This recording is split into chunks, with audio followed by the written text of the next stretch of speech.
Salut tout le monde. Nouvelle vidéo de compréhension orale. Écoute l'audio et réponds aux questions. Une seule écoute uniquement. Si tu veux écouter plusieurs fois, tu peux revenir sur la vidéo. À la fin, tu auras la traduction de l'audio avec la correction.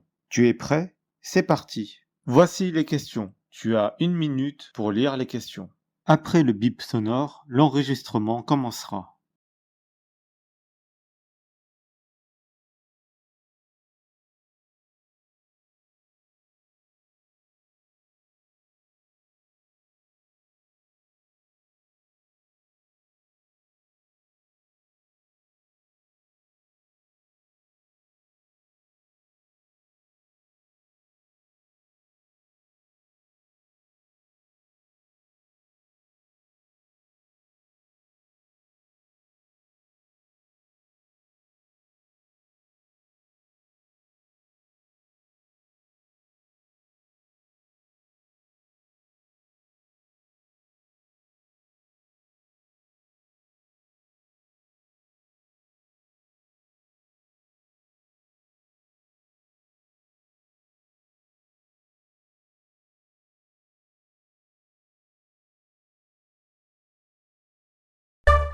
Tout autre sujet, il y a moins d'abeilles, de papillons et autres insectes pollinisateurs, vous allez nous en parler dans un instant, alors à cause des activités humaines et du réchauffement climatique et par conséquent, Justine, les récoltes agricoles sont plus faibles. En particulier le cacao et le café, c'est ce que montre une étude publiée hier jeudi dans la revue Science.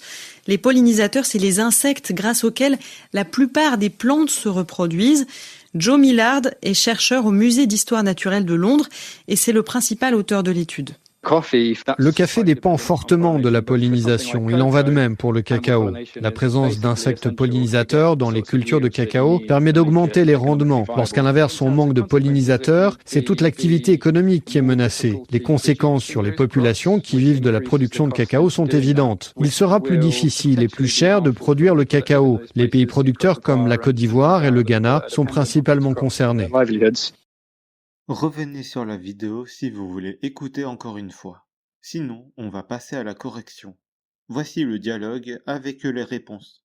Tout autre sujet, il y a moins d'abeilles, de papillons et autres insectes pollinisateurs, vous allez nous en parler dans un instant, alors à cause des activités humaines et du réchauffement climatique et par conséquent, Justine, les récoltes agricoles sont plus faibles. En particulier le cacao et le café, c'est ce que montre une étude publiée hier jeudi dans la revue Science.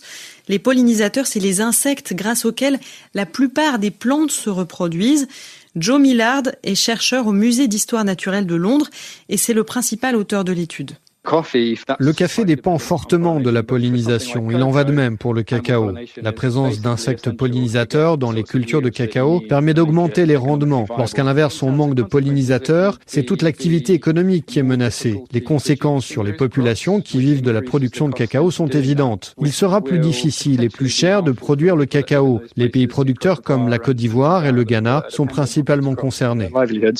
Merci d'avoir regardé cette vidéo. Si vous avez aimé, likez cette vidéo et si vous voulez voir d'autres vidéos, abonnez-vous à cette chaîne et je vous dis à demain pour une nouvelle vidéo. Salut.